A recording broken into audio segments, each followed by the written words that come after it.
Let's do it. 9:01, 9:02, 9:02. We're 2 minutes late.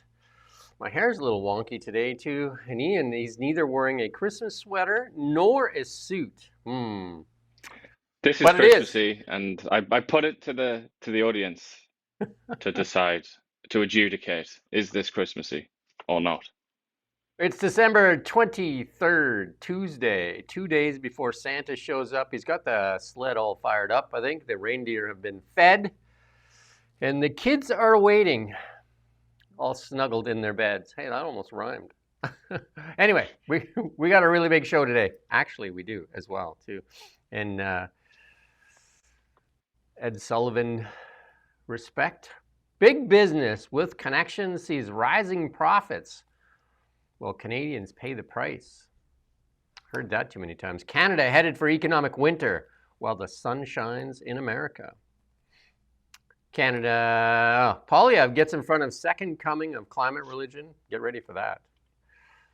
Another investment banker joins Carney's team, and Quebec not happy. Smuggled guns the problem, yet $750 million to get your legal gun. More government waste, fraud, corruption, incompetence, you pick. Big business, Albertans will get a say on separation. Resources on fire. BC real estate in question. Auto pen deemed illegal.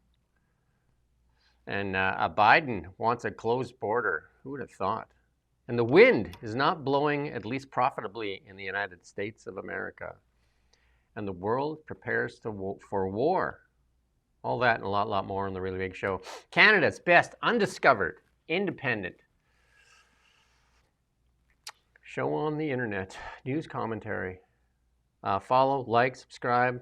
We'd love to hear from you as we wrap up 2025. We got lots to talk about today, though. We're going to start off with the economy. Canada's GDP shrank. The economy shrank 0.3% in October as lumber industry plummets 7.3%. You can see that in the graph there.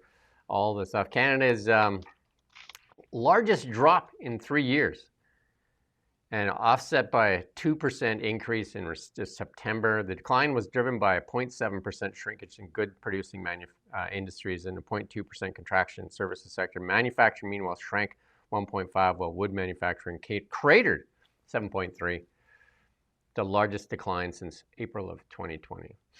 We got the best deal ever. Best deal ever. Amazing that he still claims that. It's even worse if you break it down to even more granular detail. It's even worse for sawmills, a category that they have, which is sawmills and wood preservation. That was down 9%, which is just, that goes back to COVID, the last time it was as bad as that, April 2020. And as you know, people who were around then know, everything just stopped, didn't it? It was like that was like the death of everything. So to go back to that, usually Statistics Canada doesn't even include COVID when it tries to like give you a comparison. It usually doesn't even include it because it's just too extreme. But here we are. I That's the just kind of times we're interviewed in, or at least for the lumber sector. That's how bad it is. I just interviewed the NDP forest minister as well, and also the mayor of Crofton, actually the mayor of North Cowichan, which Crofton is a part of, and the closed pulp mill there. And like I said, when the Liberals were touting last month's unemployment numbers, that didn't seem to make a lot of sense, and they were touting them very loudly. I said, that will not age well. And here you go. Here comes the chickens come home to roost. There's an economic winter in Canada. There's no doubt about it. And investment is fleeing.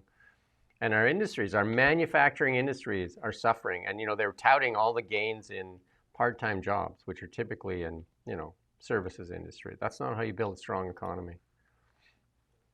Certainly not in Canada. That's not the history of the Canadian economy at all. It's very much about resources and manufacturing as well. In terms of like what actually drives the economy, it's a bit different in some European economies, for example, but that's not the Canadian way. I mean, and also the only reason that we avoided a technical recession, and it's included here somewhere, I think, in the StatsCan report, the only reason that was avoided was because of defense expenditure. So buying military stuff, which is quite exceptional. That's not exactly a sign Government of a spending. sort of healthy economy. That was a bit Government. of a sort of generational one-off. Yeah. And then also that's 11 out of 20 industrial sectors that fell. And that's the worst monthly performance since 2021. And again, the touting last month, you can pull up all the tweets. You can go back to our show when they were touting the numbers, like how they're building a strong economy. And, like Melanie Jolie up there pointing and saying, look what we added for jobs. And I don't know. They just Good look. times for public administration and finance and insurance, though. They're seeing tiny little amounts of growth. But really, that's not really growth, is it? That's stagnation anyway. And the other, It doesn't represent growth. and then the banks were talking about maybe a bank rate, a rate hike the next time the Fed or the Bank of Canada meets, because the economy is showing strength. Now they've basically thrown all those talks of a hike out the window. I mean, our economy needs stimulus. It needs stimulus, and it needs a trade deal, and we get none of that. But also, here's something for you. Canada recorded $18.37 billion budget deficit for the first 7 months of 2025 and 26 fiscal years. Government expenditures grew faster than revenues. That's from the finance ministry. That's not the image, but yeah, that represents a 26.6% increase as compared to the year prior. So they're spending money at a bigger clip, and some of that likely have to do with military spending. But like government spending does not build a strong economy. With not really that much confidence in this all coming good and growth, we would need American style growth to get ourselves out of this. Does anybody see that on the horizon? Does anybody see like four Capital plus percent GDP growth? capital continues to flee. And then speaking of that, like I said, an economic winter. I interviewed that economist a while back, talking about economic winter coming to Canada. That's got to be a few months ago now. And I mean, the leading indicators lead us to believe that's going to happen. And then again, in the United States, the leading indicators indicate that they're heading into sunshine, into a strong summer. And here's some breaking news. US GDP just destroyed expectations. We're going to play the clip here, surging 4.3% in Q3. Second time around the block delayed. Third quarter numbers, we're looking for 3.3. Zoom, zoom, zoom. 4.3%. 4.3%. That is a nice jump, and I know many may question data gathering, but on the surface, this would be the strongest quarter going back to the third quarter of 2023 when it was 4.7. This is strong. 3.5 on consumption blows away the 2.7 we were expecting. That would be the best since the last quarter of 24. On the price index, here's some not good news. 3.8% on the price index. That's much higher than 2.7 we were looking for. There you go, a tale of two nations, one heading into an economic boom and the other one heading into an economic winter. And again, if we're just honest and really look at what we're trying to do as opposed to continue to try and gaslight on every little stat, we may be better off. We got to convince capital to stay in Canada. We got to figure out a way. And the person to ask that question, and Rosemary Barton did not ask that question. And it seems like the question you and I would be almost the first question. Why is capital fleeing Canada, Mr. Carney? You had him right there. Why is capital fleeing Canada? And you know the answer because you fled with Brookfield's capital. You fled. And your investments are in the United States. Why? That's the question Canadians need answered. He also knows he could also give you quite a good an accurate and objective assessment as a trained economist. He could tell you why it's happening because it's a time of global economic uncertainty, and during economic uncertainty, capital flees to the US. He could explain that, but obviously he wouldn't do that, would he? Because it would make him sound weak. It would make Canada seem weak, and he's trying to pretend that Canada's some kind of alternative to the United States or something like that. But here it is, But Rose. Yeah. the interesting thing about this US data, just to add, exports considerably up 7.4% and imports down. I mean, it's like this is like It's only 3 months, so it's a tiny little glimpse. It's not like you can't really extrapolate all that much from it.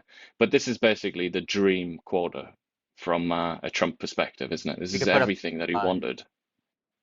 yeah. Again, Rosemary Barton scores one of the few long interviews that Canadian media's had. That might be the only one that I can think of. That like a long form interview. And the question on everybody's mind is our economy. Why wasn't that question asked? Like, why is capital fleeing Canada? And you know the answer because you fled. you with your own money and the company that you controlled fled Canada. Seems like the Yeah. question that should be asked. And the BC Ferries question not asked. All these questions not asked. A lot of identity politics and a lot of like other stuff that just doesn't matter. It was a pretty soft interview. Indeed, yeah. I mean, the BC Ferries thing, that has just trickled away, hasn't it? That's just forgotten about, even though it's kind of like indirectly in the news from an American perspective, because Trump's announced all of this golden fleet of new battleships. Part of the justification for that and the kind of supporting evidence is 60% or something. I think it's 60%, about 2/3 of all orders for new ships went to China. I think this year or last year, anyway, recently. The most recent data shows 2/3 of all orders went to China. So it's kind of the Americans are freaking out about that to the extent that we've now got Trump announcing these new ships to be manufactured in the US because they need to get back into the shipbuilding habit as we sort of seem to stumble towards some kind of massive war. But in that context, it makes it all the more obscene that Canadian taxpayers, the federal government, basically put the money up for an order directly from the Chinese Communist Party. I mean, you'd think that that would be a headline dominating scandal, wouldn't you? Like just for months and months and months, but it's gone. And the other question that the state-funded broadcaster, they didn't fail to ask it. They kind of asked it. Rosemary kind of asked it, but in a very soft way. The question should have been framed more like, you ran One Canada about building one Canada strong, bringing Canadians together, bringing the provinces together. They've never been more further apart. They're fighting amongst each other. We have two provinces now that are talking separation.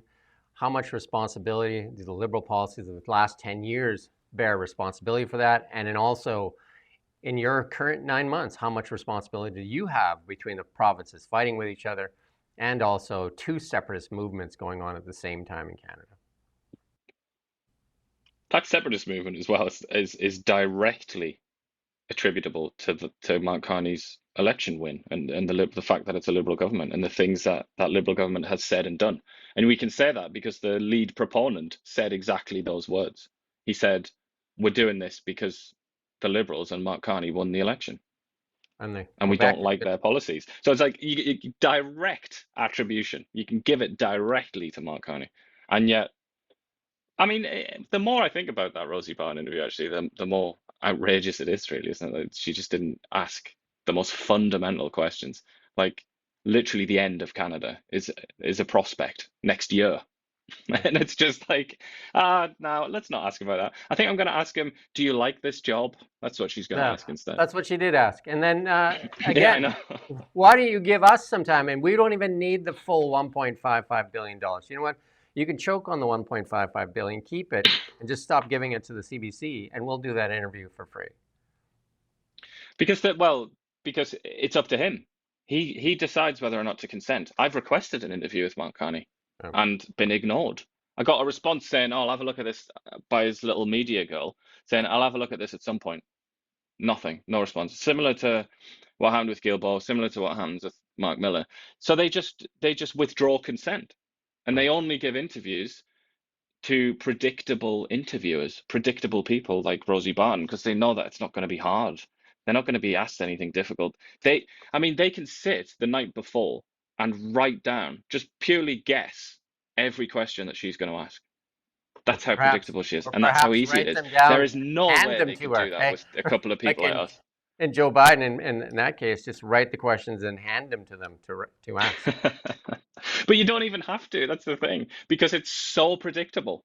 And I'm saying that as somebody that has worked in government communications, as they call it, just like basically trying to bamboozle the press. You do that. You try and guess what they're going to ask.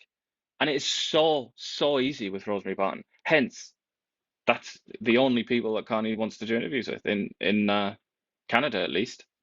Brian Lilly got Pierre Poilievre to sit down and he asked questions. And we're going to talk a lot about this in the coming days. And we've talked a lot about it in the past on the second coming of climate religion. And this time the New Testament is going to be all about CCUS and methane. And then again, do a search on the internet. You're going to find Brookfield heavily invested in that. And we also talked yesterday about that company, the second company that's come to Alberta now with CCUS technology, Carbon Capture USA, and that one yesterday. They're coming for 75 cents on the dollar. They're making sure they're offloading all the risk onto you, the taxpayer, and then they're going to reap all the profits. What a beautiful thing. But we're going to listen to Pierre Poilievre being interviewed by Brian Lilly talking about carbon taxes. Let me ask you about the Alberta MOU. You guys came out pretty hard against it. Premier Smith says she likes it.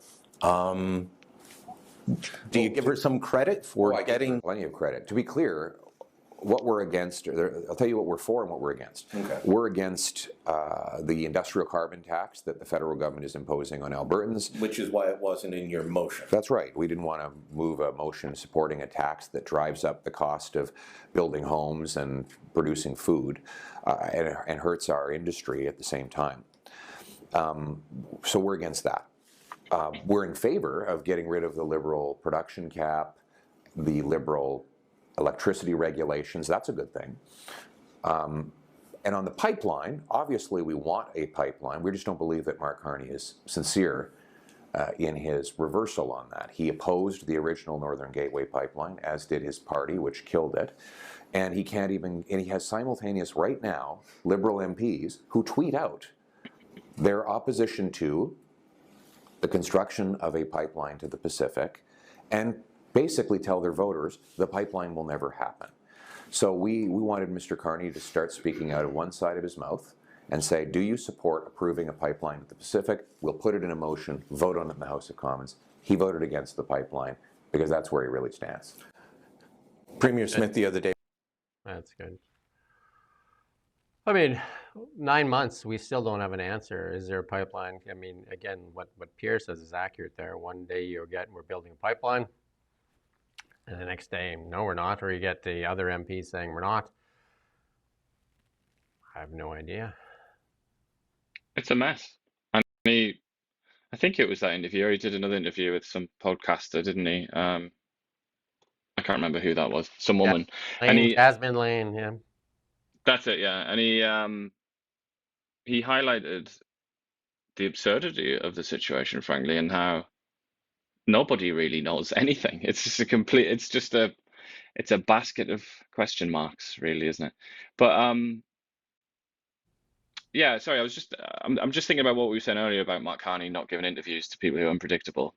This is another example of a Canadian politician that refuses to sit for an interview with anybody that might ask a question that he cannot predict. Brian Lilly is obviously an intelligent and astute political observer, but he's very friendly to the Conservative Party and to Pierre Poilievre. He's self-avowedly sympathetic to their cause. So even if he might ask some good questions, and he does, you can basically get through it, predict what he's going to ask. That woman that you just mentioned, it just fawns over Pierre Poilievre, and there's just absolutely no journalistic integrity or anything there. That's just a couple of friends having a friendly conversation. Jordan Peterson he sat for an interview with, much the same, with a lot more abstract sort of stuff thrown in. And then other than that, he will sit with CTV or CBC again. He finds it probably even easier than Mark Carney to predict what their questions will be. It's just all going to be about the turmoil in the Conservative Party. Easy peasy. But he never sits for an interview where he might be asked a question that he hasn't prepared for. And that is, I don't know, man. Like if you think that's democracy, then good for you. But I just don't think that's a functional, healthy democracy, really, is it? Yeah, I've talked to some of the people in the political world there, and they said that Ian and you are dangerous because you're unpredictable, because you're more like libertarians. You don't really have a political affiliation, although a lot of people in here that would like to brand us differently. But here's another But that's the point. thing. I mean, I can tell you that. I can tell you that from the other side. It's true. It is. It is true. Why would you sit like if you're a cynical little and very you're a cynical, power hungry kind of guy, and you don't want to risk anything ever. You just want to play it safe as possible and just skirt through, get into power or stay into power. Why would you sit and give an interview to somebody who you've got no idea what they're going to ask you, and they might humiliate you. They might make you look like a complete fool. Why would you risk it? Unless you had a genuine commitment to democracy in a free society and scrutiny of people with power. Obviously, these people that we're discussing don't have that genuine commitment. Mark Carney made another appointment and comes from his circles, investment banking world, and that's Mark Wiseman will be Canada's next ambassador, and he'll be working on the trade deal. One argument could be made, it's finally, they're putting qualified people in there, Tim Hodgson. There's another investment banker, and then now this investment banker. And this food professor puts out, this guy loathes the supply management and dairy thing, and sending him to Washington to represent Canada on supply management. And the food professor, with a little bit of sarcasm there, says, turns out there is a Santa Claus in Canada. You can put up that next slide there. But yeah, I mean, he's going to sit with Dominic LeBlanc and negotiate the Kuzma deal and see if he can get more stuff done. And, he is an investment banker. But, a lot of people also say that he was the border czar, one responsible for the influx of asylum seekers, terrorist suspects. So, I mean, that's what some of the critics would say. And he does have claim to fame on that 100 million population for Canada by the year 2100. That was one of his. Yeah, it's still in that organization, the Century Initiative. That he's going to have to disavow that. Mark Carney's going to have to disavow that. Obviously, it's an extraordinarily controversial group, but and it CTV needs to be explicitly disavowed and condemned and repudiated. I think if Mark Carney has any hope of getting that monkey off his back. But it's also, this guy is he's a BlackRock guy, isn't he? He was in the pipeline to be the head honcho of BlackRock. That's basically why he's available, per se, because he was condemned for his adultery, I believe, within BlackRock, and they turfed him, and now he's kind of in the market for a job, and this is his job, I guess.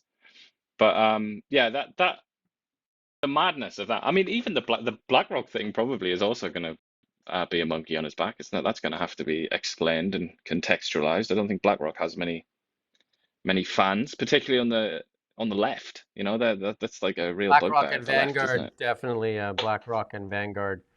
Again, with real estate too, similar to Brookfield, buy tons and tons of residential real estate. They're some of the biggest landlords in the Western world, and they're ruthless as landlords as well. And they've also, I mean, there's a fight back in the United States right now to take away voting rights from BlackRock and Vanguard, because you buy your shares through there, because it's a fund, you put your money in there, and then they vote your shares in there. They want to put in a rule that says you have to give them permission. Right now, they just get permission unless you object to it. And they're the one that were pushing all this ESG and everything like that. So they were the big leaders in that, because they had trillions of dollars under their management. So they have huge say in these corporations, huge voting rights. But we're going to play this other clip here. The next one, actually, and this is a Quebec not happy. We'll play the next clip there from CBC there on Quebec's response to the appointment. We're looking for it here, but because supply management is like a sacred cow for Quebec. Despite, as we just discussed, the reporting that has been out there about Wiseman, certainly we know that now we're getting the official reaction as well. And part of that is a statement that has been put out by the Bloc Québécois, in which, and I'll read a part of it, and in which the statement, they say not only did the Liberals promise the impossible by claiming they would resolve the trade crisis in a matter of days, but they are now sending a Quebec opponent, they say, to be the spokesperson in Washington for supply management, softwood lumber, aerospace, aluminum, fisheries, and all the sectors specific to the Quebec economy. What do you make of that statement from the Bloc? And certainly we know that there have been remarks that have been made by Wiseman, which we've reported on in this program, in regards to supply management that Quebec is taking issue with, that the Bloc Québécois is taking issue with.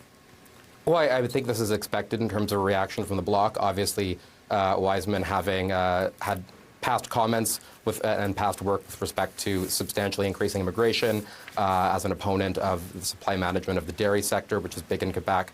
So I think this is expected. It's also, I think, just another repercussion of Mark Carney and Steve McKinnon really not having put in any work over the last several months in order to build some bridges with the Bloc Québécois in the House. You're also seeing that, obviously, in the stalled House agenda. And I mean, in terms of just Liberals and federalism in Quebec, some comments around the decline of the French language from Mark Miller recently, the departure of Stephen Guilbeault from cabinet, some of the challenges the provincial party is facing. It is turning out that 2026 is probably going to be a pretty challenging year for the Liberals and for federalist parties in Quebec, especially in the lead up to the Quebec election.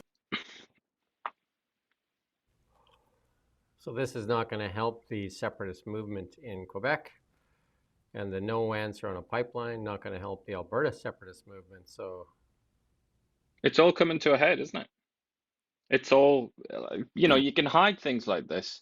And it's true even of one's personal life. You can hide away and you can ignore the big things for quite a long time, but eventually they'll come crashing through the window and they will take control of your life. And obviously, Quebec has been this open wound for so long in Canada, and it's been ignored. And the Liberal Party has kind of got on the back of it and ridden it to victory, hasn't it, on a number of occasions? But it is going to explode in their faces. It's just a guarantee. And then we have to see where, because with it being a simultaneous Alberta Quebec separatism question, at the same time, it's going to have to, the Liberal Party is going to have to kind of make a decision there, because if you pull one of the levers, then the other one explodes, doesn't it? It's like and you can't do them both at the same time because they're fundamentally in opposition to one another. So yeah, it is a big problem. I'd also compliment that newsreader there on her nice Christmassy attire, quite similar to mine. One of the things that I don't know if anybody's picked up on in the news media is Mark Carney is clearly surrounding himself with people he knows and has worked with in the past. And that started with Evan Solomon, who was his art dealer when Evan Solomon got fired from CBC for selling art while he was Bank of England governor.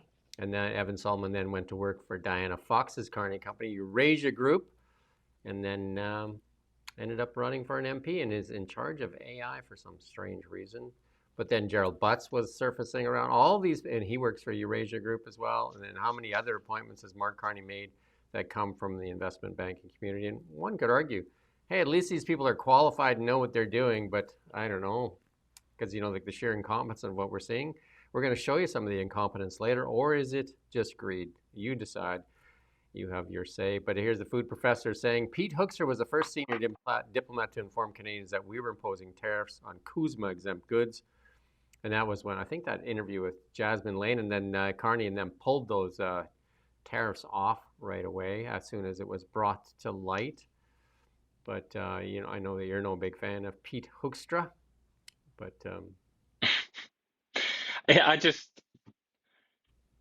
he's not an independent human being. Basically, he's just like an automaton, isn't he? He's been programmed by Trump. He's just a pathetic man who has absolutely no power, no sort of individual, no agency. He's just like this sad tool. And whenever he's asked a question, he's always just like, well, you heard Trump say, and Trump says this, and Trump's gonna, it's just like, okay. But Yeah, I mean, he's a fool, isn't he? But whatever. He's put there by somebody that does matter, which is Donald Trump. So in that sense, I guess he's kind of like indirectly important, isn't he? You have to take his temperature now and then. And this is an important story, and this is from Holly on Blacklocks. And I've interviewed the MLA here in West Kelowna, a former RCMP officer, talking about, like the smuggling of guns and drugs through our seaports, and then being shipped on our trains, and then like even through Canada Post. And 1% of our sea cans inspected. Meanwhile, the government has come up with a scheme. It's a gun buyback program where we're going to spend $750 million buying back guns. And they've spent $50 million so far and have acquired 0 guns so far. Alberta says they're not participating. Saskatchewan, not participating. I think the territory said no thanks. And yet, why wouldn't they spend the money on where it's coming from? And this one, an arsenal of illegal guns is being smuggled across the border from the United States, and you've said that many times. Most of it's coming from there. And that's from a Canadian Border Services Agency audit. We always get all this answer when we do audits, right? They're just like, whoops. The report said criminals are attempting to bypass controls by shipping plastic firearms through the mail. 3D printed guns. As general technology evolves and becomes more readily available, ghost guns are being added to an arsenal of illegal weapons that are trafficked across the border, often in smaller parts to foil our efforts, wrote auditors. They attributed the quote to an April 29th, 2024 email. The reason we get a lot of this stuff late is because FOIs take forever to do, and they just drag them out, and they're so slow to provide this information. Yeah. Custom officers assigned to checking international mail work at regional Canadian Post sorting plants in Vancouver, Toronto, Montreal. Across all 3 mail centers, we observed most of the inspection lanes and primary examination were fitted with an X-ray machine to help eliminate the risk of releasing mail. It's plastic, so it doesn't get picked up. But what they did get, though, was 68,338 firearms by mail. Canada Post doing work, and they got their raise. We're going to talk about it later here, though. Auditors complained that while local employees at mail sorting plants used ad hoc methods for spotting suspicious goods, implementation and effectiveness of the policies to address gaps and risks are not overseen and monitored by national headquarters. There's no oversight, monitoring controls to check for instances of non-compliance. Lost the monitor again. You want to check the back there? New audit did not estimate the number of contraband firearms smuggled annually. There you go.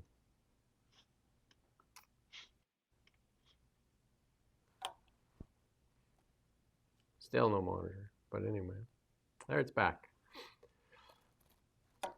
But we spend our energy and our time. $750 million is slated to be spent on buying back your guns, not the ones that are actually doing most of the crime. And also, it's not going to, as we can see here, it's not going to prevent bad people that want guns from obtaining them. They're still going to be able to get them just as easy, just as easy as they do now. It just means that like Uncle Bob might be deprived of his hunting rifle that he bought a few years ago that's now been prescribed. Well, you tell us whether this is fraud, incompetence, waste.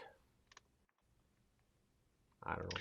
I think it's political signaling, isn't it? And as often is the case, I think it all goes back to Quebec. In this case, it goes back to the murder at that university, the mass murder at that university, and that the victims' families are now like a very important lobbying group, aren't they, in Quebec? And Quebec, obviously, as is the case with most other things, is the outlier, and it is very, very hostile to gun ownership, basically, isn't it? And that's what they vote for. The Liberal Party is completely in hock to the opinions and the desires of the people of Montreal.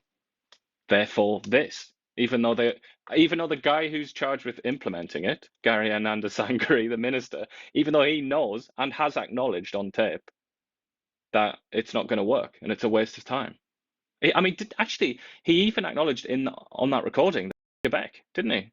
Yeah. I'd forgotten about that, but I mean, you don't even have to take my word for it. Take his word for it. He said it himself. This is being done for Quebec. I mean, that's what it's all about.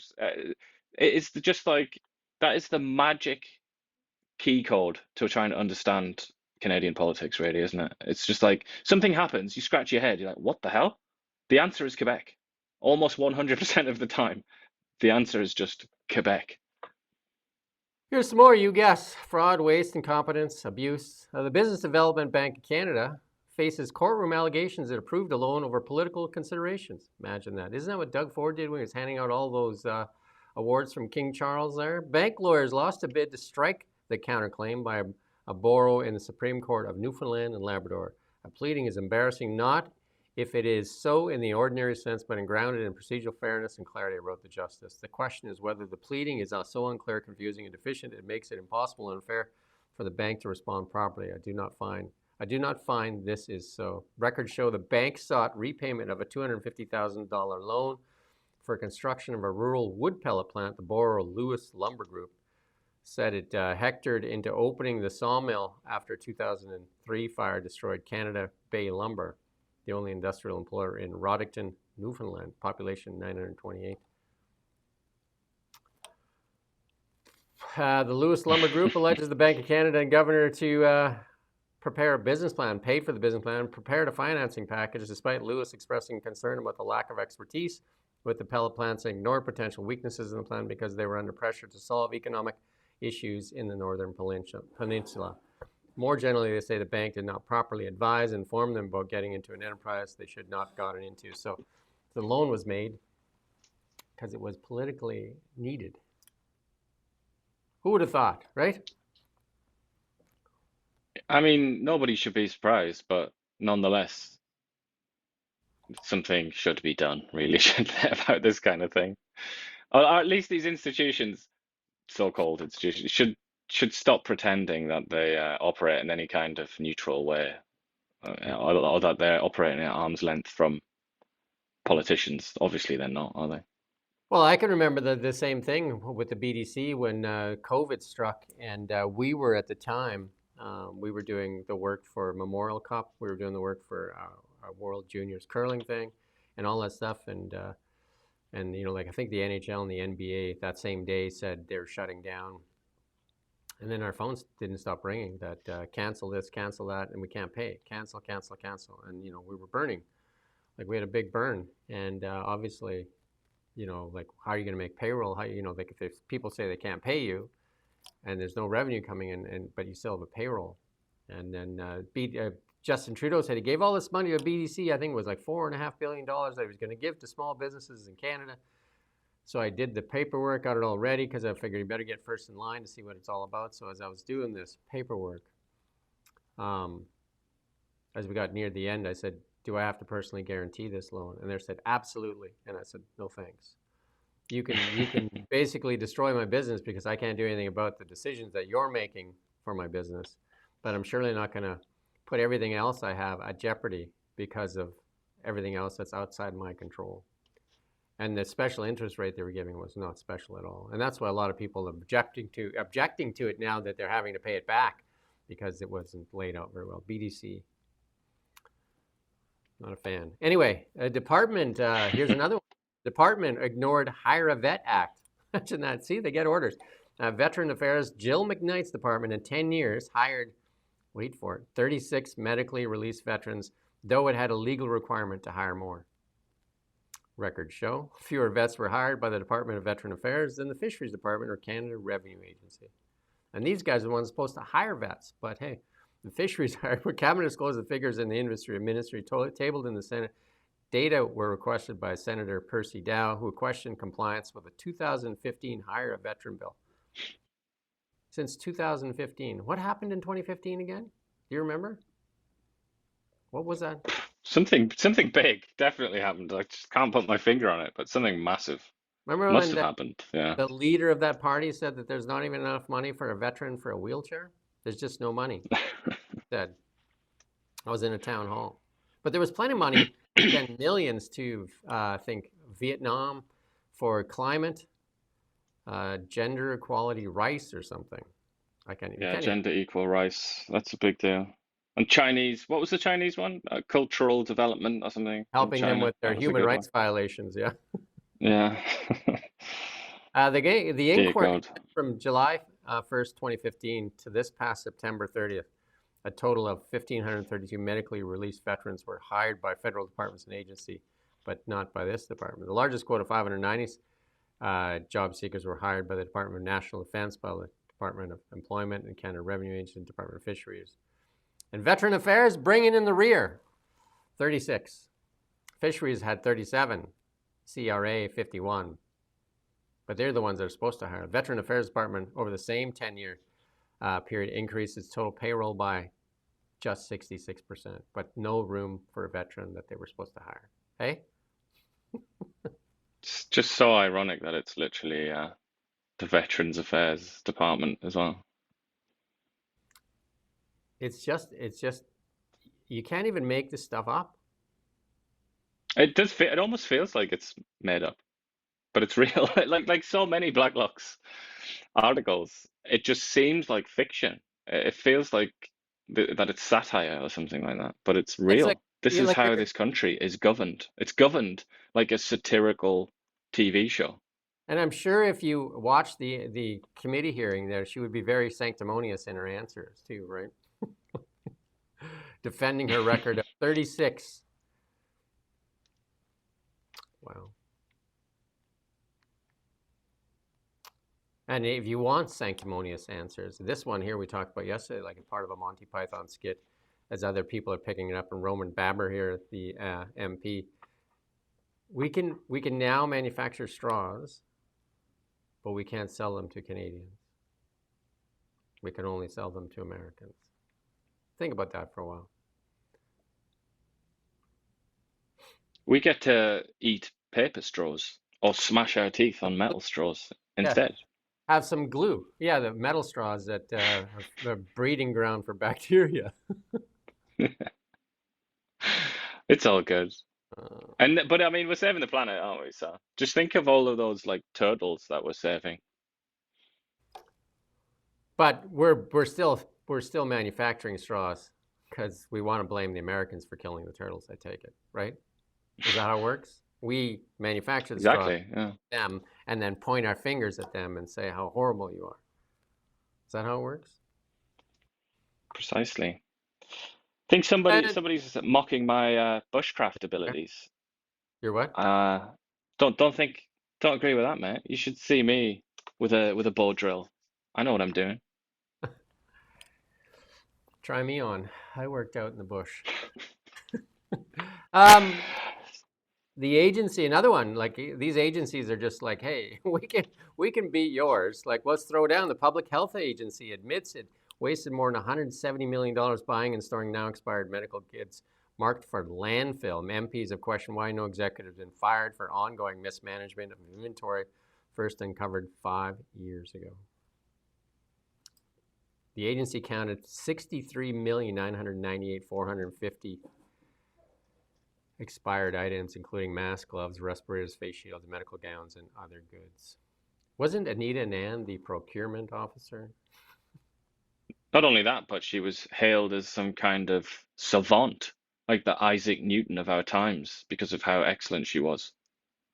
But alas, that turns out to have been a load of bollocks. In response to the COVID-19 pandemic, the agency procured over 4 billion units of medical countermeasures to support the needs of provinces and territory. Over 2 billion units were deployed. The National Emergency Strategic Stockpile continues to actively, the monitor's gone again, divest of the remaining surplus assets, most of it going into the landfill. Tremendous failure. A tremendous failure. Yeah. But she got promoted. She's now the, what's her amazing job now? It's back. It's just stress on that connection, right? We'll fix it after the show. She's Foreign Affairs Minister, so she is in charge of, she's supposed to be, in effect, the chief diplomat of the Canadian government. And on her first day in that job, she said something extraordinarily ignorant and stupid about Israel and Palestine. So it gives you an idea of her diplomacy skills. MP Lawrence asked, how many individuals have been held accountable? Has any individual at public health realized any repercussions due to this tremendous failure? You know what is happening to all these agencies right now in Ottawa? Bonus time. We covered that story just recently. Oh yeah. 90 to 100% of people get bonuses at the federal government in these agencies. So instead of fired, likely got a bonus. Some of the departments, like the Canada Infrastructure Bank, the average bonus was $85,000. How are you doing as a Canadian with your bonus this year? I'm sure it's yeah. Mark Miller, you put this one here, I believe. Nobody criminalizing the Bible. You can read it all you want. You just shouldn't be able to use a specific passage, whether it's in the Quran, Bible, Torah, or other, as a defense for committing a hate crime. The context of that is when he, he was in a committee hearing before he was promoted to this ministry, but he was in a committee hearing and he announced this idea of his that he didn't reference anything in the Quran.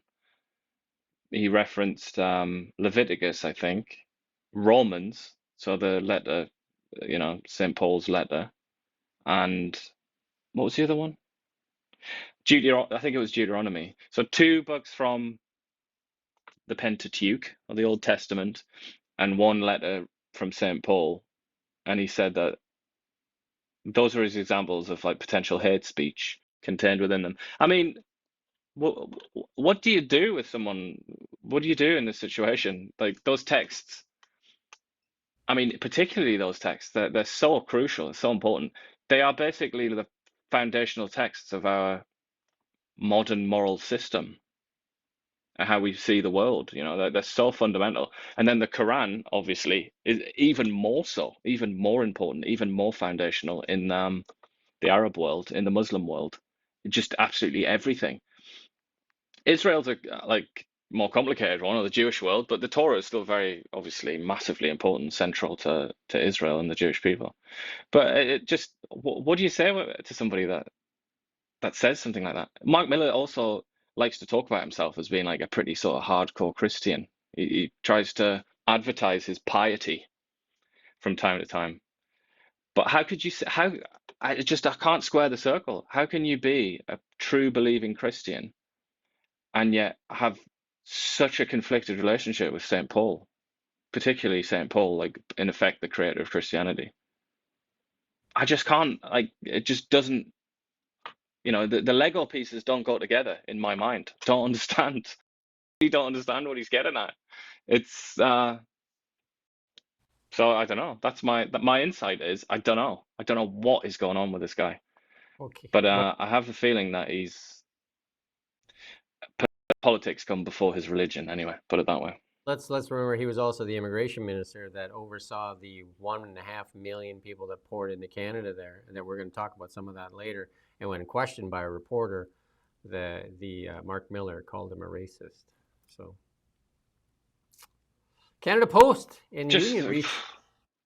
Canada Post and the Union reached. I can't get my head around it, So if we read out, let's say, to one of our commenters or something, good old Lightning Rod, we read out a passage from Romans, from a letter written by St. Paul or attributed to St. Paul. We read it out and it was about homosexuality because I believe Romans is where that homosexuality is discussed.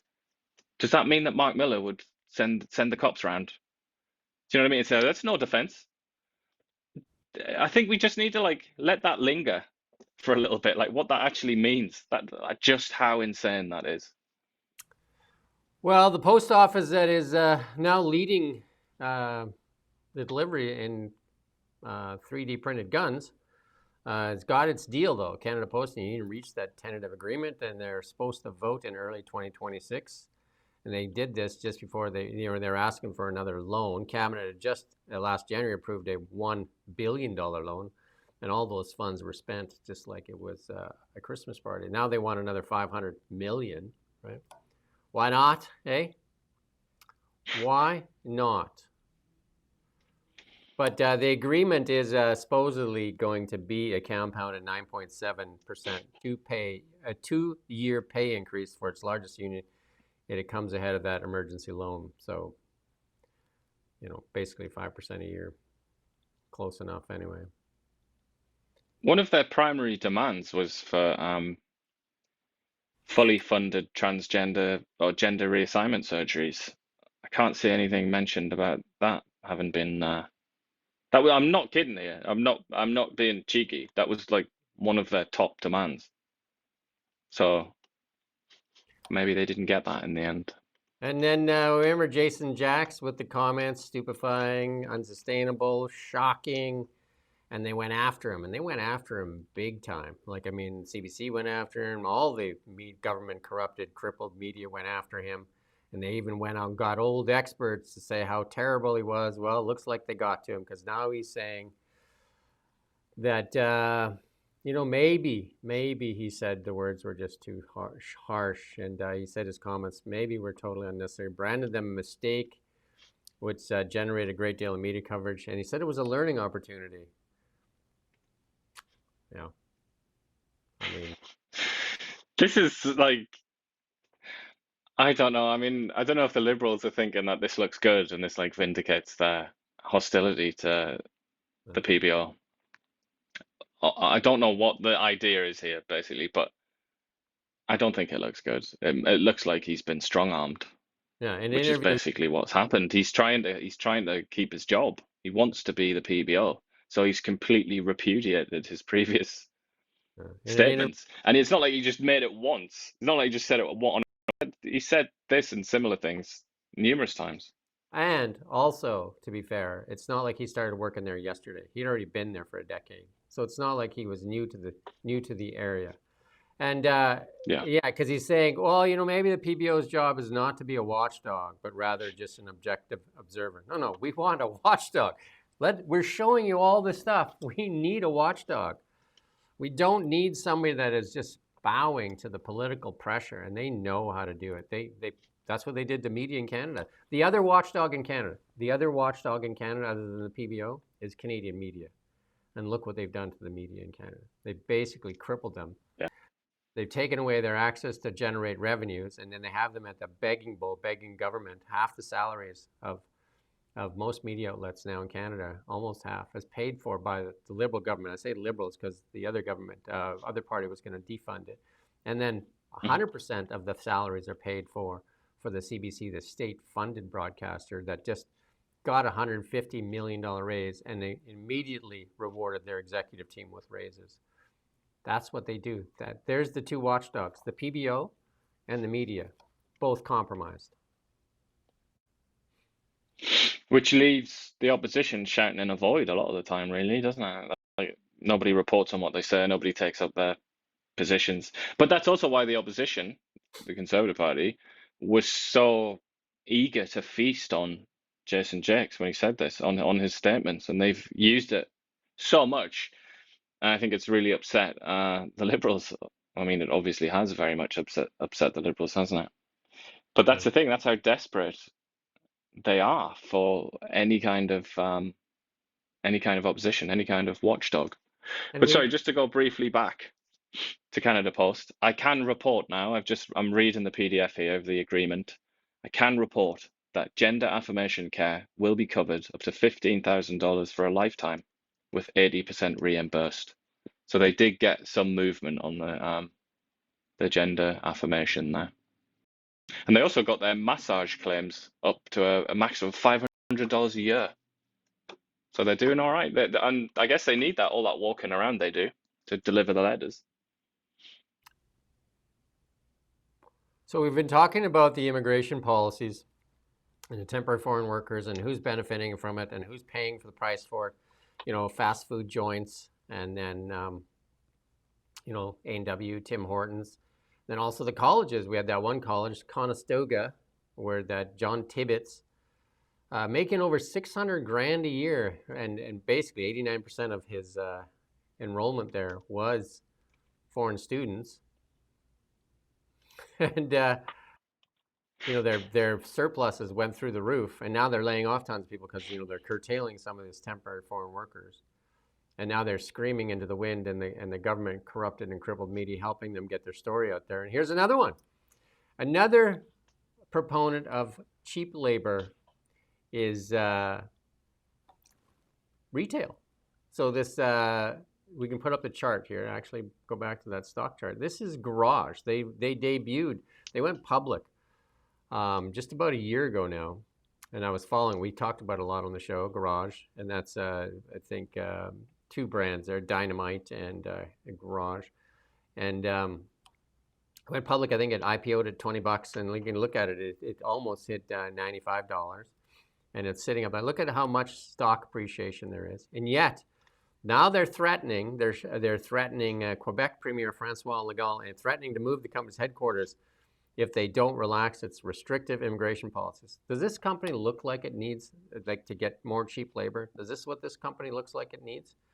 Should Canadians continue to pay for no access to healthcare? Should Canadians continue to pay higher rents and inflation and less access to things because of this out of control immigration policies where these corporations like this want cheap labor? That's what they want. They want cheap labor.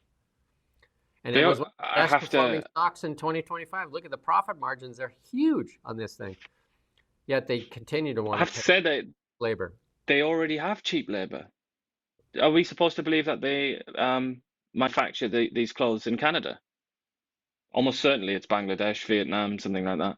So they want to actually build their product, manufacture their product in a country with, what's the average income in a place like Bangladesh? Like, God knows, under $1,000 probably a year. They want to manufacture it there, and then they want to have it handled and sold in Canada, also by foreign workers being paid nothing. So the only Canadian thing about it is the customer. So it's just everything is foreign and cheap as possible, but you buy it at Canadian prices with Canadian dollars, and then we go off and put that money in the Cayman Islands and Bob's your uncle kind of. It's just Monopoly Man has just gone too far. I think it desperately needs to be whipped into line. So the Premier Francois Legault attacked Luffy in a television interview, saying the businessman offers jobs paying $20,000 to $30,000 annual in retail stores and not interested in the future of French language in Montreal. They want cheap labor. I mean, there's a UN organization that said Canada is teetering or abusing. It's basically modern day slavery. Look at who wants it. They say they can't hire people. People don't want to do these jobs. Yeah, because of the pay. Look at what's happening with Tim Hortons and A&W and now clothing retailers. And they want to pay part-time jobs and all this stuff. They're making just money hand over fist. Look at the stock chart. Look at this. How much profit do they need? Why can't they pay their employees fairly so that young people want to work there? There's the high unemployment. Our youth is at near 20% in some areas of Canada. So it's not like they wouldn't take the job. Just pay, who can live on $20,000 a year? That's below minimum wage. Well, the way they see it is, that's a upper middle class salary in Bangladesh, and that's where all their stuff gets manufactured. So the people that sell it should also be happy with that. This is nothing more, nothing less than class warfare, basically. It's just, instead of it being some fat bloke in a top hat, what's his name from It's a Wonderful Life? Can't remember his name. Potter. It's not like Potter or Scrooge. Instead, it's some trendy looking dude who's Canadian and has lots of fashionable left wing or liberal opinions. But it's still Scrooge. What else is this? Their entire business model is based on exploiting foreign workers and arbitrage, as we talk about that a lot, don't we? It's just arbitrage. We'll manufacture it here where the salaries are tiny, and we'll sell it here where the salaries are higher, and we'll sell it for loads of money, and we'll get rich. But now it's that's not good enough. Now we also need the people that package it and sell it in the stores to earn nothing and be foreign workers imported into Canada. They don't want to pay the price. They don't want to pay the salaries to these people to earn a decent living. So who pays the price for this? The average Canadian pays the price because of their need for cheap labor. They pay it with no access to health. Millions of Canadians don't have a family doctor. Millions of Canadians don't have a family doctor. They pay for it in so many different ways. High unemployment, rising rents, food inflation, all these things, because we've taken in way too many people that our system can service. And that's been said over and over and over again. And what is the liberal answer to this? Racism. And then, are their hands actually clean? Turns out Melanie Jolie's husband is also playing in the same game. This is a really good piece from an independent journalist. Put it out there. You can go there and read this whole story. Melanie Jolie's brother, her brother, it works for in Telecom Dragonfly. They do it here in Kelowna. Dragonfly's cheap foreign labor scheme, while Canadians lose jobs and Canada Post bleeds billions. And this is another company here in Canada that wants super cheap labor, and they've got tons of Amazon contracts here, right? Telecom Press now operates Dragonfly Shipping outside Quebec as one of Canada's largest last-mile delivery providers, handling hundreds of thousands of packages every day for Amazon and other major online retailers. The company is led by Jean-Sébastien Joly, who serves as president and CEO. He's the brother of Melanie Joly, a senior Liberal cabinet. These connections go back decades. In 2001, Canada Post, a government-owned Crown Corporation, invested $1 million to acquire 50% stake in Telecom. So there you go. And then Anita Nan's husband is also connected to many things, including that bridge deal. Cheap labor. Canadians should be pushing back against this, pushing back hard on this. But also, it never looks good when family members of people in the government start, do well in business. It's just always going to cast shadows. Well, here's Michelle Rempel Gardner explaining it to who pays the price here in Canada for these companies that rake in billions of dollars of profit here. Mr. Speaker, the Liberals invited millions of migrants into Canada, knowing full well they didn't have the economic and social infrastructure to support them. Now Canada has a massive housing crisis, endless healthcare wait times, and countless Canadian youth without jobs. Newcomers themselves aren't to blame. It's the Liberals who misled everybody about Canada's capacity to absorb millions, especially under their government's economy-killing policies. Millions of people are now in Canada with expired or imminently expiring visas. How is the government going to ensure that they will leave? Good question. The Honourable Minister of Immigration, Refugees and Citizenship. Thank you very much, Mr. Speaker. Thank you to my colleague for that great question. Today is a great day in the country. We introduced a very important bill that getting us to take steps to strengthen our immigration system and our integrity in the system while also upholding our humanitarian commitments. So as global migration patterns evolve due to conflicts and crisis, Canadians expect a resilient and responsive immigration system, and that is exactly what we are doing. Honourable Member for Calgary Knowles. Yeah, you can go watch this clown show. It seems odd that, they want, like they're doing they say all the big buzzwords, yet, they got people that are just making bank off of this. And there's, again, we say this over and over on the show, it should be a banner for this since 2015, policies that benefit the few at the expense of the many, because the many are paying the price. Our economy is in a tailspin, but there's been many people, same as climate change. Who's benefiting from the climate change policies?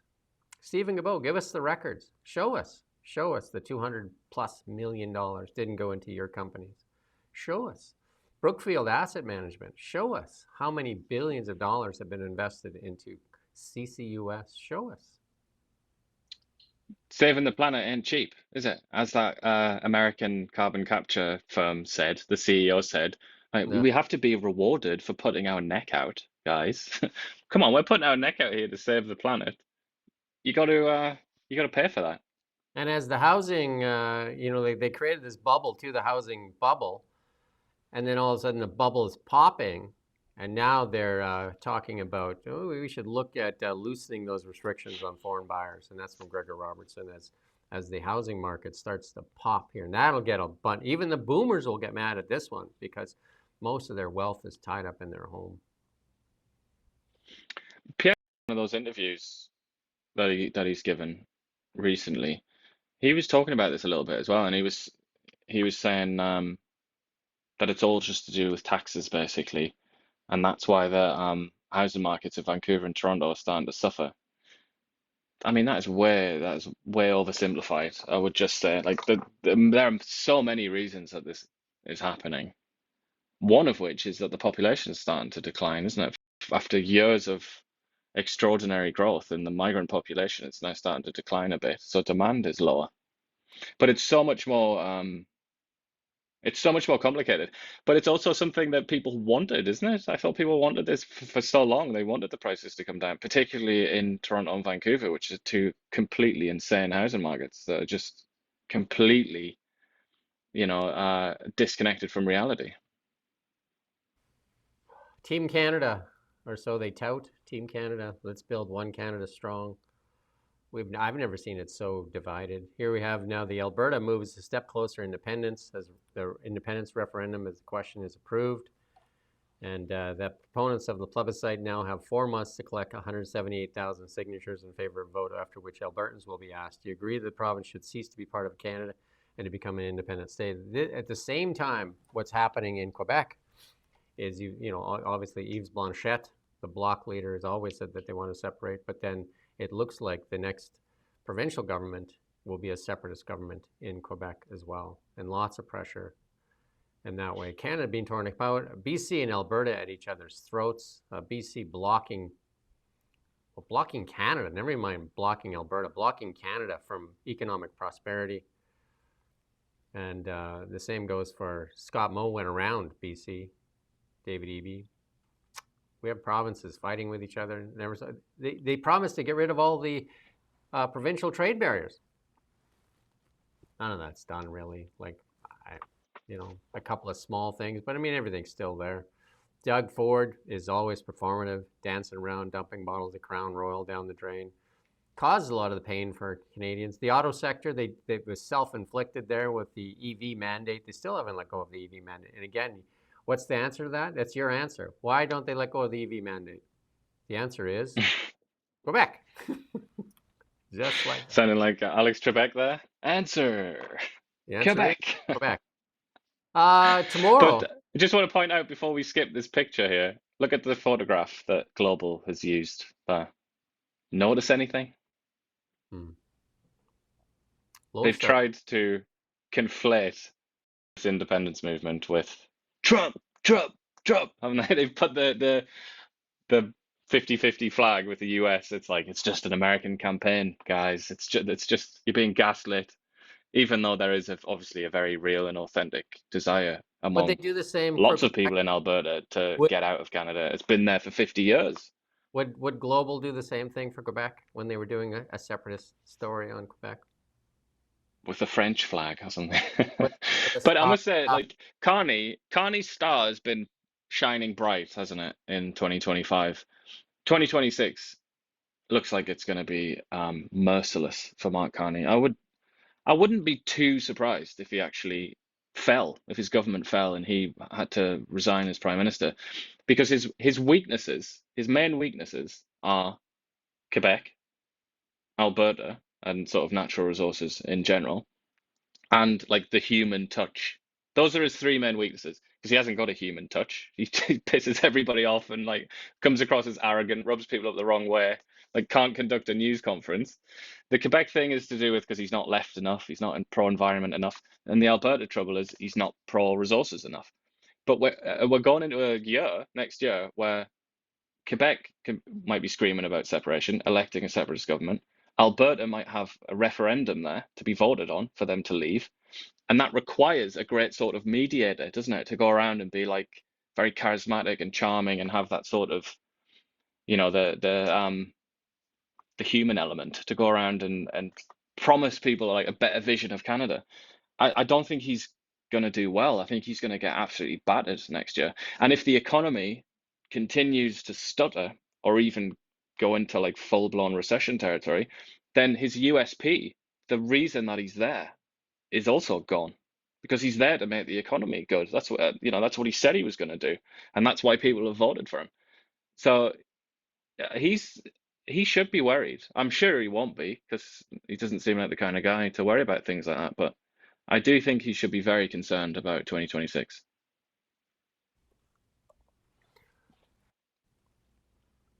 This time around, though, they won't have Jean Chrétien, a French-speaking Canadian, to hold Quebec in. Do you know what I mean? That was a very tight vote. What was it, 49-51, I think, that vote in that separatist referendum? It was very, very, they voted. And they had, well, it was actually 50.5 50.5 to 49.4. It was that tight. It was like on the wire. And they had Jean Chrétien as the prime minister, who was, like one of the most respected prime ministers by most of Canada at the time. But he was And French very charismatic. and very charismatic and very French. Very French. Yeah. Um, Well, primarily so, like, kind of famous for struggling to speak English that well. But I mean, then you got the Clarity Act, haven't you, which is supposed to be this great protection. But that's theoretical, really, isn't it? Because if it was like 54% in favor of, or Alberta for that matter, in favor of separation, do you really think you could turn around and say, aha, the Clarity Act says no, it's not clear enough that you want to set, like, bollocks. They would go anyway. They wouldn't listen. Of course they wouldn't. They'd say, like, screw you. Like, a majority voted, this is a democracy, bye-bye, we're going to go now. See, so much of these laws and so much of the kind of political culture in this country is just theoretical. People just assume that it will work because it's like, no, the law says it's the Clarity Act. It's like, it needs to be tested in reality. That's when you find out what's really going to happen. That's when the truth will reveal itself. Yeah, and like I said, Jean Chrétien was a big part of the holding Canada together, a big part of it. I don't think Mark Carney has the same effect in Quebec. His French is bad, by the way. Like his French. Well, it's the weakness of his. It's arguably his biggest weakness. Yeah. So, yeah, I don't either. I don't see how you get out of this. How do you, he's the Liberal Party as well. They must be worried about it. Well, who else is probably worried about? The media. Yeah, definitely. Because if the Quebec goes, money. the whole status quo is smashed to pieces. Everything that they take for granted is smashed to pieces, and they have to start again, don't they? Guess who was named Canadian Press Newsmaker of the Year? Oh boy. You just take a guess. I'm not even going to say it. You can guess yourself. Sparky. I'm going to interview Chris Barber. Big Red will not be forfeited. So John Carpay from the Justice Center for Constitutional Freedoms will be on with me tomorrow, along with Chris Barber, one of the leading figures in the Freedom Convoy. Gotta love that song. I don't know if they played that song while it was going on. Breaker 19, we got ourselves a convoy. Remember? It's a good movie. I don't know if they played that song while they were in Ottawa, but they did a lot of honking of horns and the Ottawatanian. Were you down there angry because you live in Ottawa? I was disabled, wasn't I? That's when I had my appendix ripped out, right. So I couldn't even move. Yeah. But I did I was in a car in a disabled fashion at one point and saw some of it, but I didn't like get out and in among it as I would have liked to have done. So one of the bright spots in Canada, gold, and gold rocking and again breaking records, and it was up huge this morning again, but I think it's come back a little bit. But I mean, gold at all-time highs. But one of the bigger stars, even bigger than gold, is the poor man's gold, silver, because gold is up to like 70% this year, but silver up 140% this year. Platinum as well, even copper. I mean, look at the bounty. Canada has so many resources. Like this should be our golden age. This should be our second coming. Copper, gold, silver, lithium. Like I could go on. Uranium, potash, like on and on and on. I was like mindset controller. It's like a slow moving, not even a train wreck. It's just a grinding halt.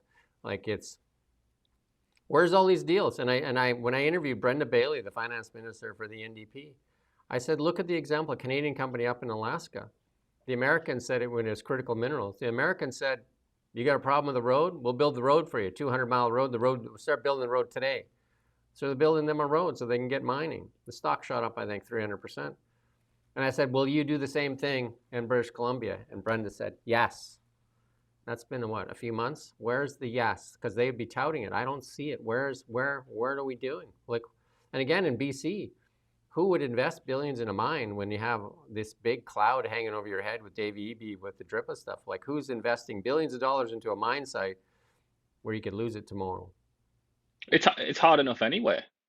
Even before that, it was hard enough in BC, wasn't it? And there was certain there were certain people like you, certain First Nations and things that you would have to make things right with, let's say, euphemistically. I mean, it was already like the premium was attached in a big way, wasn't it? But now it's like, yeah, the uncertainty In Canada, is obviously scaring people off. Canada has 0 gold resources or gold reserves, and that was sold last but off around that same time.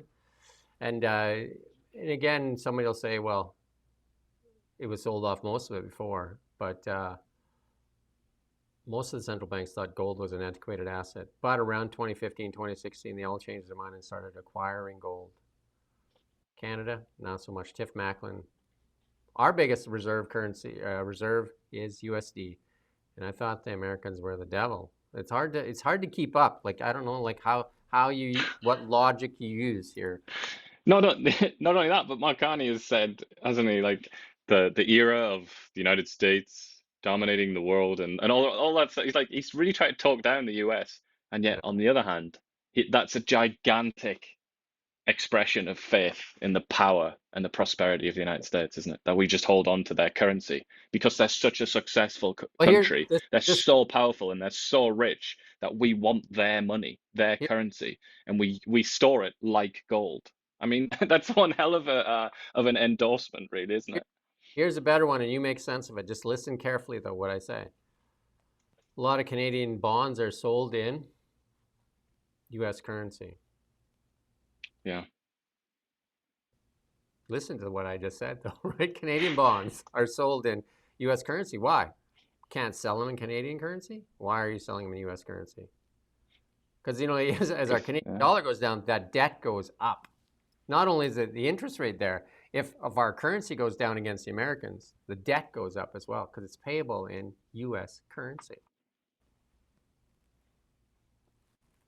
You can't even make this. But very flattering, though, of the United States, all in all, isn't it? I mean, it's Mark Carney and Tiff Macklin have again and again shown how much confidence they have in the United States. Did you hear that joke he made with Rosemary Barton, and she just let him go with it too?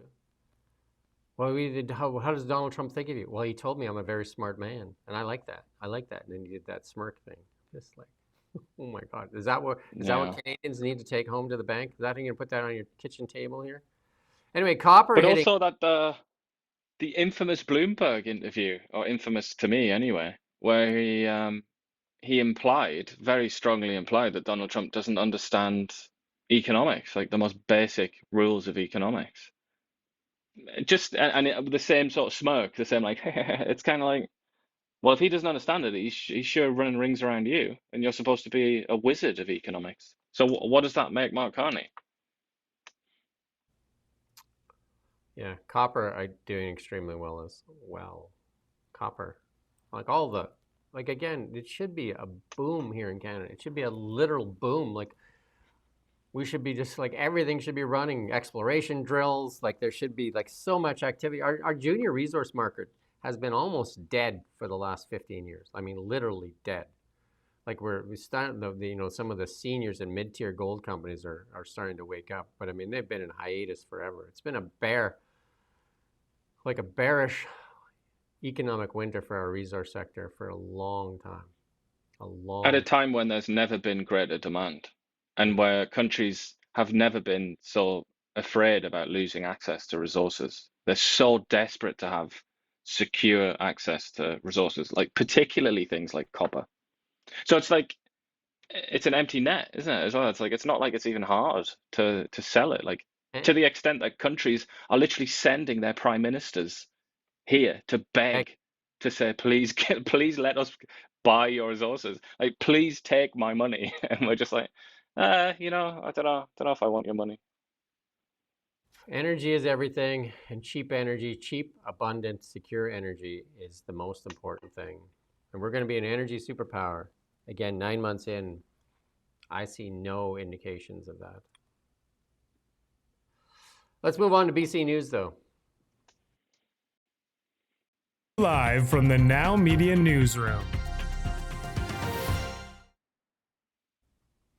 And I mean, not just the land, the Indigenous group in northern BC has also attempted to take Aboriginal title over the airspace of Crown Land, expelling a local helicopter company and BC government forestry officials. But Ottawa says no to that. So I don't know. Like they need to find an answer to this, because like, who's going to invest in British Columbia? It's going to be an owl province soon. And you know what I mean by an owl province?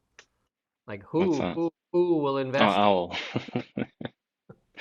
But the thing is, like, I've said it, like, as I see it. You know, I'm obviously not in any political party or anything like that. Don't have anything to push, no agenda. So I feel like free enough to say. I feel like the way that this will be solved is with sort of moral clarity. Just come out and say, this is Canada, this is British Columbia. It's one country, one province. There are not going to be multiple sovereignties here, because no country in the history of the world has ever worked where there have been competing sovereignties. Obviously, like, surely that doesn't even have to be explained. But for so many reasons, nobody is willing to do that. So this is just going to keep going on and on and on and get more and more crackers, more and more insane. What about, like, space? Are they going to send a letter to Elon Musk and say, I saw one of your satellites above the unceded territory of whatever. Like, get that stuff, get the shadow of that satellite off my land. This is why land and clear laws surrounding who owns land, it's why that is literally the first ingredient to a successful civilization. You can't have anything without that. You can't have an economy, you can't have a peaceful society, you can't really have a democracy. Nothing works unless there is clear ownership of land and it's protected by the law. I mean, to think that we've gone back, we're retrogressing so far that we're sort of like pre-medieval now. It's just, what do you say? What do you say to it? And then even in Kelowna, things have slowed down. Potential buyers and sellers hit the brakes on the Kelowna housing market for a couple of reasons, though, too. And it's one of the promises that the Feds made as well was they're going to remove the GST off first-time home buyers. They're going to remove that GST off first-time home buyers under $1 million. Well, they still haven't done it, so people aren't even building homes. They're still waiting. But how did the CBC get its raise right away? How was that? That was one of the promises. This is one of the promises in the budget, to get that GST savings off of $1 million homes. That was supposed to be one of the promises. 9 months later, nada. CBC, I don't even think the ink was dry on the contract. They got their money and they gave themselves a raise with that cash money. How did they get front-of-line access? It's a good question Canadians should ask themselves. Because, as Mark Carney said, CBC is the most important of Canadian institutions. More important than the institution of the family and the family home, obviously. Here's a former leader of the opposition here, John Rustad, former leader of the Conservative Party, has a little bit to say on Trevor Halford, the interim leader of. Do you believe Trevor Halford can stabilize the caucus? Trevor Halford was right-hand man of Kevin Falcon. He is a BC Liberal through and through. And so he is pretending to be a conservative, and I think he is more conservative than it is anything else. But that seems to be what caucus is looking for. So my hope is that caucus will unite and not be divided. And if that's, the path that the party goes, that's the path the party goes. Certainly not the path that I was wanting to see the Conservative Party go, but it is what it is. Perhaps we should reach out to John Rustad. I interviewed him like 5-6 times when he was running in the election, and then after that, nothing. He interviewed lots. Well, you interviewed him before he was cool. Now we can interview him after he's cool. We just couldn't get any during the cool bit. After he was cool, is that what you're saying? Was cool? Before cool? And then not during cool, but after cool. Yeah, after cool. There you go. I'm going to reach out. Why not? We did reach out to Kevin Falcon when he went dark, but I don't know. Kevin Falcon has come out of his house yet. He flew away, didn't he? Flew the falcon's nest. We got some international news here. Live from the Now Media Newsroom. We got quite a bit here in the international stuff, but it'll go pretty quick though. This is big. This is big. Donald Trump putting out a Truth Social saying that the auto pen stuff is illegal. So that would include Fauci's pardon and a whole bunch of other things. I don't know what kind of uproar will come out of it, but there's a lot of. I mean, does he have the power to just like annul laws? I don't know if he even can do that, but interesting. I think they said they found some documents that prove that you can't use the auto pen. Like there's some administrative steps that were missed. Like you can't just use the auto pen all the time. You have to have like a letter from the president saying you can use the auto pen. Do you know what I mean? You just can't go to the counter and just like, well, let's fire this thing up, see what we can get out of it. You know that you go to the fair and you just put a quarter in and you rub your hands together and you make a wish. Because remember that last few days, the pardons were coming out like fast and furious, including for our friend. This one was the best pardon of all.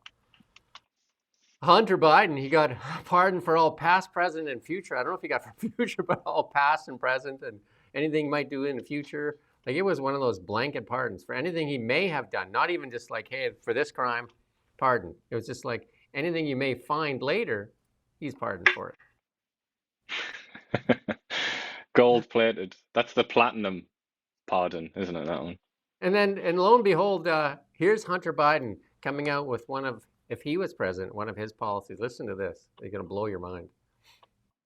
A vibrant immigration, but we don't want immigrants that are coming here illegally, draining us of resources, and also and being prioritized above people that are actual literal heroes that are coming home, or that are still recovering from 20 years of endless war.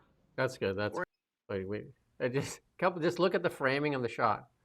You remember this guy suffering. Got his book there. His book, right? I was thinking, like, there's a gun as well. He got done for for having guns that he shouldn't have had, didn't he? Can you see the submachine gun there? And then he was a crackhead and addicted to booze. He's like, he looks like he's in a CD bar. But look at even there's a couple of bottles right there on the table too. And then he's talking about. Yeah, although isn't he teetotal now? Maybe it's water. I don't know, but he's also talking about closed borders, like one of the biggest failures of the Bible. Well, maybe it was all the crack. Now he's off the crack. He can see things clearly. And you got to remember, him and Evan Solomon ran in the same circles. They were both art dealers. Definitely, famous art dealers. Yeah, famous art dealers. Amazing. But this is funny though, and this is kind of Gavin Newsom has done not this specific issue, but he's tried to make some sort of concessions to the center, hasn't he, on things like free speech. Yeah. So the Democrats recognize that they were thoroughly battered in the last election and that they just lost. They lost so many arguments about the fundamentals, including immigration, more than anything else. So I feel like it's all part of the kind of like crawling slowly back to the center to try and win the next election, isn't it? Well, Hunter obviously can't sell his art now, so he's got to hawk a book now because he's like, how does he stay relevant? How does he buy the crack? Yeah. Anyway, poor Hunter. You weren't allowed to criticize him either because obviously he had an addiction issue. Well, that was the New York Post article that was censored. I mean, that was undoubtedly a kind of conspiracy of election interference, wasn't it? I mean, that's the very steady ground that Trump has to stand on. When he talks about how the election was stolen. That was undoubtedly like a like an anti-Trump operation, wasn't it? It was literally a conspiracy of people coming together. Like the emails were released from Twitter, weren't they, where they were like talking about banning the links and everything. So Well, yeah, I mean, you were banned from criticizing him. Like you really couldn't do it anyway. good news for David Eby and Wab Canoe. There's going to be massive sales on wind turbines in the United States as they close them all down. Offshore wind is the most expensive form of electricity in the country. And now they're saying and the White House put out a piece, effective immediately, leases for large-scale offshore wind projects are being constructed in the United States will be paused due to national security concerns.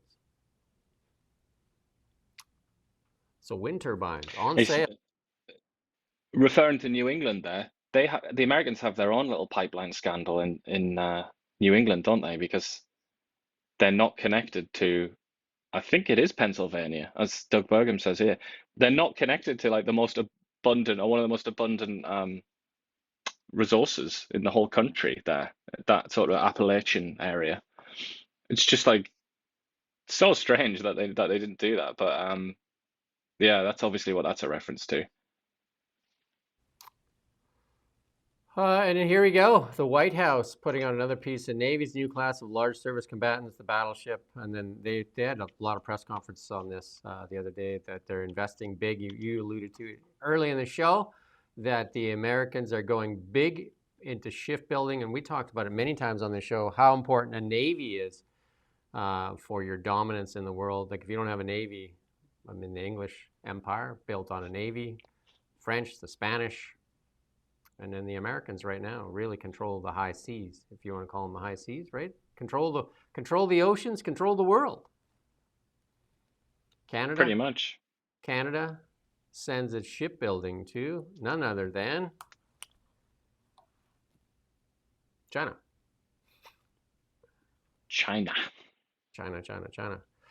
We haven't done this yesterday, and let's do it today. Let's pull up the CBC website because we covered off a lot of stuff that was like, the big story has got to be the policies that benefit the few at the expense of the many, and that is the temporary and foreign workers stuff that's going on. And do we have any of that? We got Ryan Weddings, drug ring, flu, Epstein again makes the top of the page. Kuzma, Nope.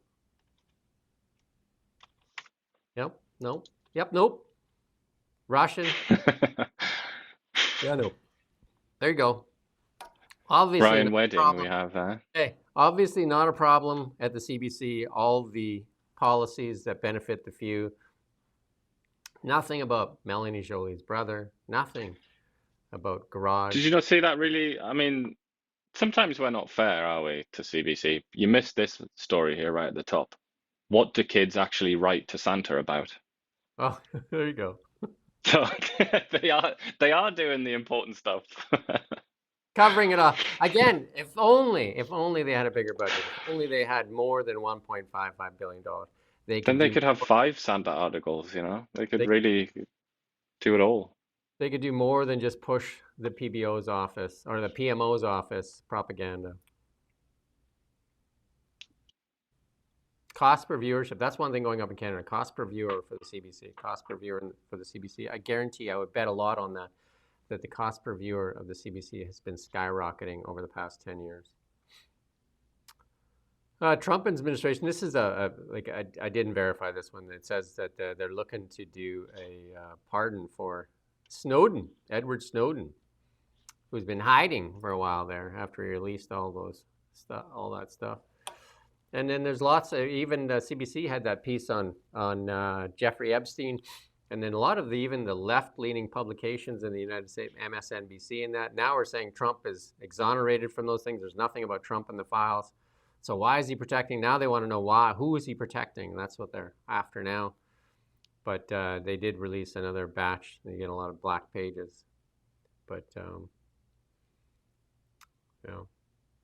There is some stuff in there, isn't there? Like photographs and he's referenced in some letters. But I think they still haven't even got started. You know, there's just this massive, like, disorganized pile of documents. The left media is basically saying there's nothing in there. I don't know what they're they're looking at. But I Chicago, don't think they've looked yet, but we'll see. Chicago, a hotbed, like, because that's where Trump is talking about sending people in. Chicago is like if you want to talk about left, it seems to have, it went left of left, like it left. I don't know, like left of left. And here's some people in a town hall meeting saying they're done paying taxes. Listen to this. This is pretty interesting. I guess $1 Million Tony couldn't make it today. She too busy loving her home she just got for $1 million, while we just received these high property tax bills. So we all here because of our property taxes. Some here, like Zoe and Miss Jessica, because y'all stealing black people property. So I just want to know, because we just came from the city council meeting. We're coming there, and the city is blaming the county, and now you just blaming Springfield. And then when all these people, when they go to these town hall meetings and you send your puppets, they lie and they blame the invisible white man. Somehow they are pushing us out of our community. They want our property. They want black people property. They never say who it is. They just say, you know who they are. But when I come up in here, I see all black faces. That's good. So they're asking Trump to come and fix the mess, but the Democrats are in trouble when these used to be bastions of Democrats are now asking for Republicans or Trump especially, to come and fix the mess. I mean, that is that is just the one woman, isn't it? Chicago's still massively deep blue, isn't it? I've seen a lot of it though. But here's your other friend, Keir Starmer. Backs down on that inheritance tax. I guess enough manure being flung his way. He's backed down on that. Just once again, as soon as this was floated, even as an idea before it was put in place, they were told that it was stupid and that it was never going to work. And it's just like the inevitability of the climb down. It doesn't make it any better when they finally do climb down, does it? It's a bit like the carbon tax in Canada. It's like you complain about something for so long, you tell them, even before it's implemented, you say, no, this is stupid, this isn't going to work. And then you still have to fight so hard to get a concession. But I don't know, the farmers seem happy, so good for them. Starlink, Doug Ford canceled the Starlink contract, so people in Ontario and northern parts of Ontario can go without, or they can order their own, I guess. But Starlink is now connecting more than 9 million active customers in 155 countries, the largest global communications company in the world, and set to go public here in June of 2026. Wow. As if 2026 wasn't already going to be huge. Now we got that. As Trump would say, it's huge. It's bigger than it's ever been. It's the biggest thing ever. Some say the biggest year ever. And then here's your friend.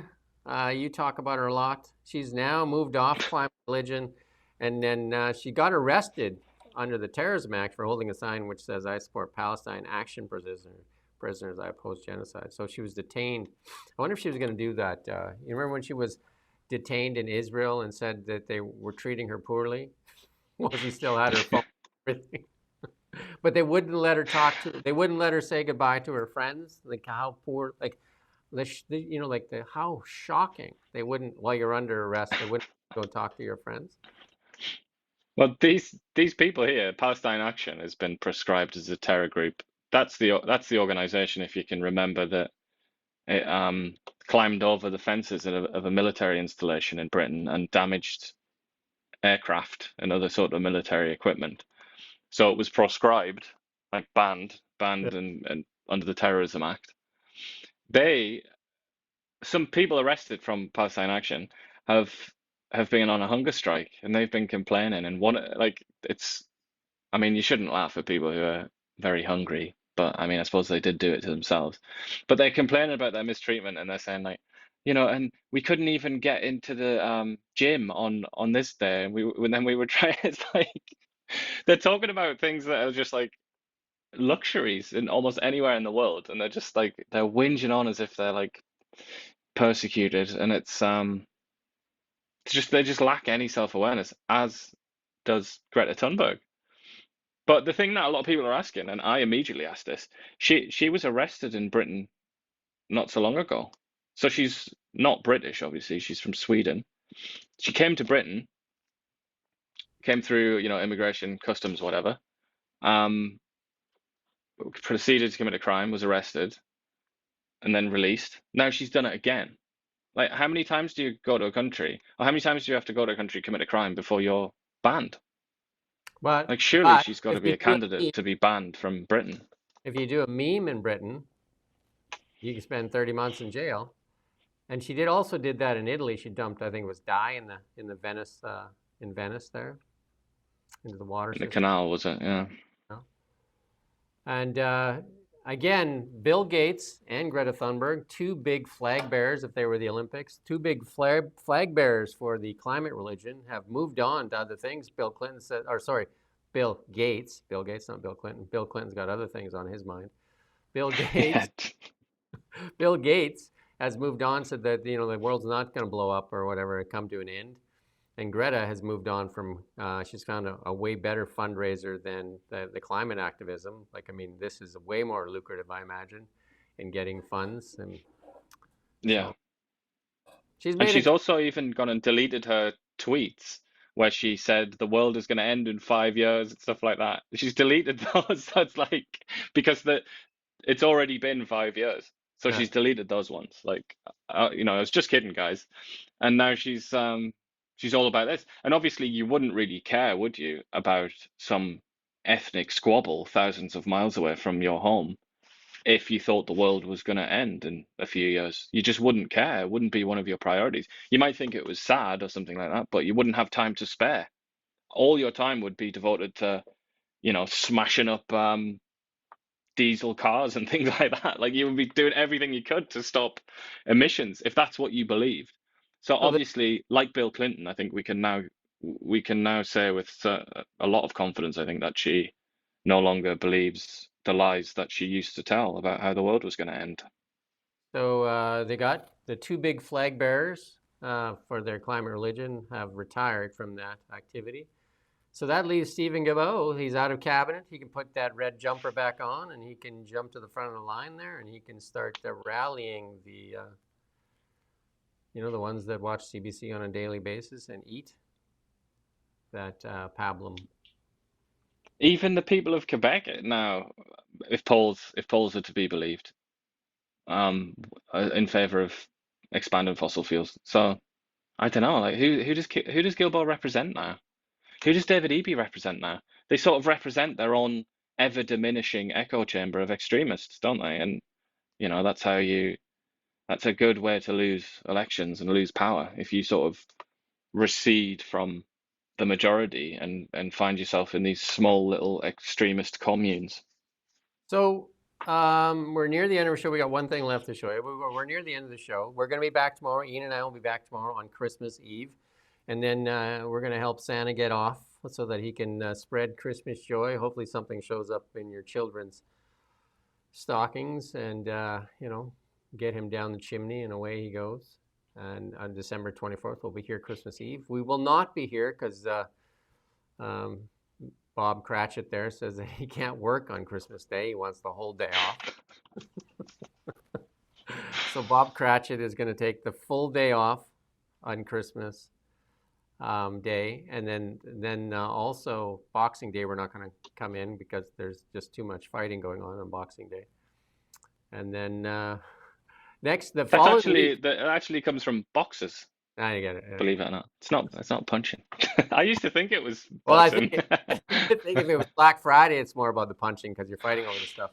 The better sale is definitely Black Friday over Boxing Day. But anyway, Boxing Day, we won't be here 25, 26. We won't be here. And then we're still up in the air on the following week. We definitely won't be here for New Year's Day. But then the Monday, Tuesday, Thursday, Friday, I think. Ian's off for sure. And then I might do the show with Andrea. We're going to see what her schedule's like. And then Ian and I will be back in the saddle, ready to rumble What's the date for that? I don't know what that date is. I got it right here, I think. That will be January 5. We'll be back to normal programming. And we'll leave you with this final thought for today, and then we're back tomorrow. We'll have a Christmas theme tomorrow, maybe. We got the Tim Hortons thing there, if we haven't, maybe not. But again, the policies that benefit the few at the expense of the many. Like, if we look at that stock chart for Garage. Like, I mean, they're making money hand over fist, like literally hand over fist. Same for with Tim Hortons, A&W, and that. They don't want to pay fair wages, or what the market will bear. I should say fair wages, what the market will bear. Because if this 20% unemployment for youth, and they refuse to work at Tim Hortons, there's other things going on, though, because the Tim Hortons that was bought, 4 of them were bought, and then they fired all the staff because they were willing to work. They terminated them and replaced them. So there's something else going on there as well. So we shouldn't be subsidizing, especially public corporations, with cheap labor. And at the detriment of Canadians' access to healthcare, at the detriment of Canadians' like access to, like, we've lost the dream for home for young people. Like, we're selling out our youth for corporations so that they can make just enormous profits. And then Melanie Jolie's brother is part of that as well in telecom. Like, look who's delivering for Intellicom. Like, they want cheap labor as well. It's just not right for Canada. Like, I mean, they want this cheap labor. And a UN organization basically said Canada's teetering on modern day slavery. And we're okay with that. Got the Liberals, like Mark Miller, if you questioned it, said you're basically a racist. They use whatever they can to spin. And where's CBC doing this story? Where is CBC? It's like as plain as day. It's like glaring in your face, Like 4 franchises changed hands in Ontario. They fired all the staff. Tim Hortons had to step in and say, you got to hire those people back. And how long will they work there? You know what I mean? They'll slowly probably just parse them out. And they say this is the same message that comes from Garage, Tim Hortons, A&W. So nobody will work there. Pay them more. Pay them what the market will support. Because I guarantee you people will work there if you treat them right and pay them a wage that they're willing to work for. Because they work in other jobs, picking up garbage, doing other things, like Canadian youth. There's a lot of Canadian youth that they put out resumes everywhere. They don't even get a call for these jobs. So something else is going on. Yeah. And it's not good for Canada. It's not good for people that can't get access to a family doctor. Somebody, while you were saying that, somebody wrote, just got back from shopping. Is Canada still communist? I assume that is somebody taking the PP because they think that we talk about Canada being communist. But so ironic that was written at that time while you were speaking about that, because that criticism that's basically a left criticism of sort of capitalism unhinged, basically, where it's like there are no protections, there's no guardrails. Because I've said this a number of times. Karl Marx and the early communists, they wrote, and socialists, they wrote with great passion and anger about how in England the operators of the factories would go to Ireland, which was then like the equivalent of a third world country, and they'd get workers from Ireland to come to England and work for less money. And they would use that foreign labor to effectively punish native labor. This has been going on, like, this is at the core of left critiques of capitalism. So have that. That's our show. Again, we ask that you like, share, subscribe. Subscribe for sure. A lot of people watch it, don't subscribe. Just hit the subscribe button. That'll help us. And share it with your friends. We cut it up into several clips. We're trying to get more interviews. Again, we have Chris Barber tomorrow. We interview from the NDP. We ask for interviews with the Liberals all the time. The odd time we get one. I have interviewed Sean Fraser in the past. The odd time. We've asked Stephen Fear, like, I think we've sent 7 emails. One of our reporters, I've sent a couple. Not even a GFY. Nothing. Nothing. Radio silence. Anyway, that's our show for today. We're back tomorrow morning at 9 a.m. But I am back today, and this is a very popular show with Renee Merrifield with Beyond the Ballot. That'll be our last show, I believe, this year. Renee Merrifield with Beyond the Ballot is always a really good show. As I say that, I say thank you for watching Now Media. Live from the Now Media News.